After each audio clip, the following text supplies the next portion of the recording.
ಕಟಕ ರಾಶಿಯವರಿಗೆ ಗೃಹ ನಿರ್ಮಾಣ ಮತ್ತು ಸ್ಥಿರಾಸ್ತಿ ಖರೀದಿಯ ಯೋಗ ಯಾವಾಗ ಇದೆ ಎಂಬುದನ್ನು ಗ್ರಹಗಳ ಸ್ಥಾನ ಮತ್ತು ಪ್ರಭಾವಗಳ ಆಧಾರದ ಮೇಲೆ ವಿಸ್ತಾರವಾಗಿ ವಿಶ್ಲೇಷಿಸೋಣ. ಕಟಕ ರಾಶಿ ಮತ್ತು ಚಂದ್ರನ ಪ್ರಭಾವ. ಕಟಕ ರಾಶಿಯ ಅಧಿಪತಿ ಚಂದ್ರ.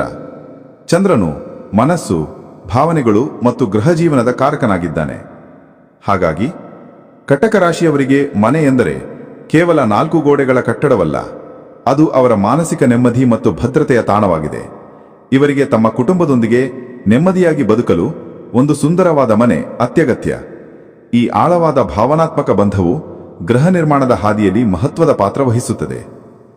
ಗೃಹ ನಿರ್ಮಾಣಕ್ಕೆ ಶುಭಯೋಗ ಮತ್ತು ಗ್ರಹಗಳ ಸ್ಥಿತಿ. ಗೃಹ ನಿರ್ಮಾಣಕ್ಕೆ ಮುಖ್ಯವಾಗಿ ಶನಿ, ಗುರು ಮತ್ತು ಮಂಗಳ ಗ್ರಹಗಳ ಸ್ಥಾನಗಳನ್ನು ಪರಿಶೀಲಿಸಲಾಗುತ್ತದೆ. ಈ ಗ್ರಹಗಳ ಸಂಯೋಗ ಮತ್ತು ಬಲದ ಆಧಾರದ ಮೇಲೆ ಶುಭ ಸಮಯ ನಿರ್ಧಾರವಾಗುತ್ತದೆ. ಶುಭಯೋಗ. ಕಟಕ ರಾಶಿಯವರಿಗೆ ಗೃಹ ನಿರ್ಮಾಣ ಯೋಗವು ಸಾಮಾನ್ಯವಾಗಿ ಅವರ ಜಾತಕದಲ್ಲಿ ಚತುರ್ಥ ಭಾವದ ಅಧಿಪತಿಯಾದ ಮಂಗಳನು ಶುಭ ಸ್ಥಾನದಲ್ಲಿರುವಾಗ ಮತ್ತು ಸ್ಥಿರಾಸ್ತಿಕಾರಕ ಶನಿಯು ಅನುಕೂಲಕರ ಸ್ಥಿತಿಯಲ್ಲಿರುವಾಗ ಬರುತ್ತದೆ. ಪ್ರಮುಖ ಗ್ರಹಗಳ ಸ್ಥಾನ. 2026ನೇ ವರ್ಷದ ಅಂತ್ಯದಿಂದ 2027ರ ಮಧ್ಯದವರೆಗಿನ ಅವಧಿ ಕಟಕ ರಾಶಿಯವರಿಗೆ ಅತ್ಯಂತ ಶುಭಕರವಾಗಿದೆ.